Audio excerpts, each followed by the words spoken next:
and it's never your responsibility to change, but you can always grow. Does that make sense? I've really been thinking about this a lot recently, and I know Morton is absent, but Morton, if this reaches you, You're not alone. so there you go. That's what I'd say. The next question is from Sean Fenlon. Sean Fenlon, are you on the line?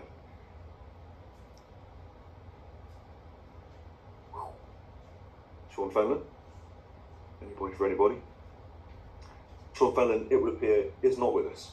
I saw Sean Fenlon about 10 days ago in DC, though, so I know that he is roaming the planet. Don't worry. So Sean Fenlon wrote this. Now that all volumes of Jessie and all the lyrics have been released, I would love to hear your explanation of the full overarching Jessie story across all 4 volumes and in the song titles and lyrics, and also all the subtle, nuanced sub-narratives.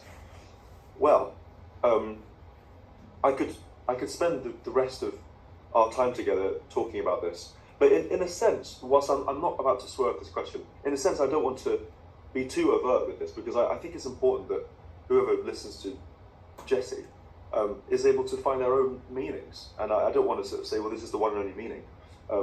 What I will say, though, is that the principles at play,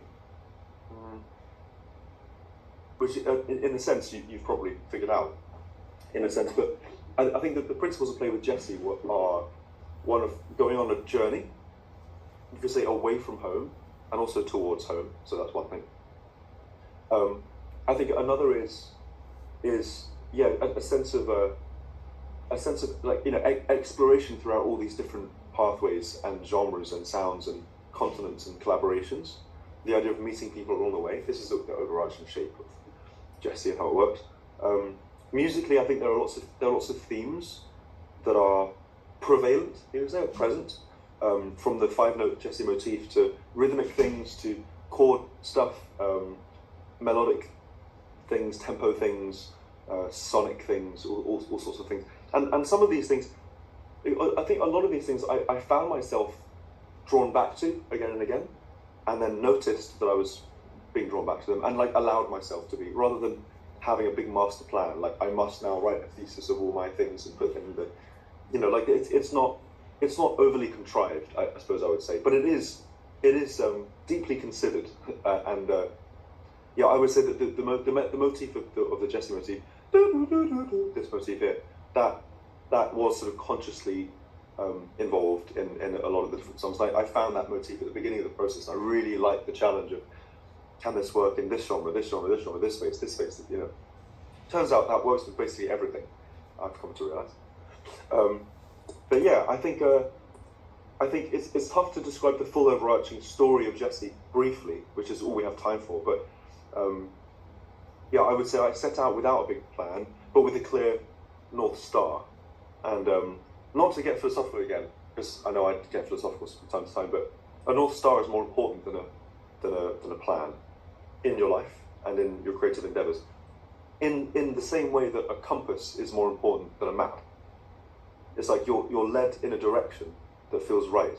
You don't necessarily get to decide the direction, but you do get to show up for a direction that you feel is there. Like I was pulled to do this quadruple album and go on this journey with all these people, and I was like, yes, I really feel the pull to do this. I will pay attention to this and follow.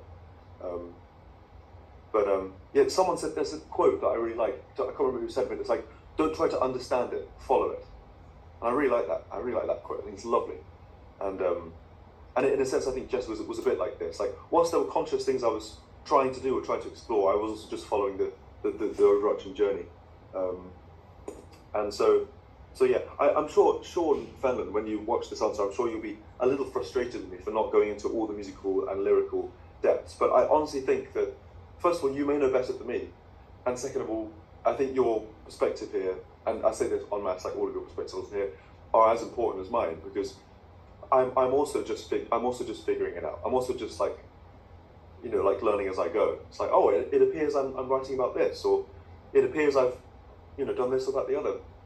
But one thing I will say musically is that at the end of Box of Stars, on just Volume 4, there are a lot of like very conscious throwbacks to the albums gone by, musically, lyrically, melodically, sonically, and so yeah. If you listen to the massive sort of Shepherd groove slowdown at the end of Box of Stars Part 2, There's tons of stuff in there, like going back to Dun Dun Baba, going back to Jesse, going back to Wherever I Go, going back to All Night Long with the samba, going back to the overture, going back to Home Is at the very end of the piece, and it like the 12-turn row from beginning. Like there's a lot of stuff. Like it is it's consciously composed, but rather than say this is what it means, I'd rather you decide that, because your thing, your vantage point is as crucial as mine here, I would say.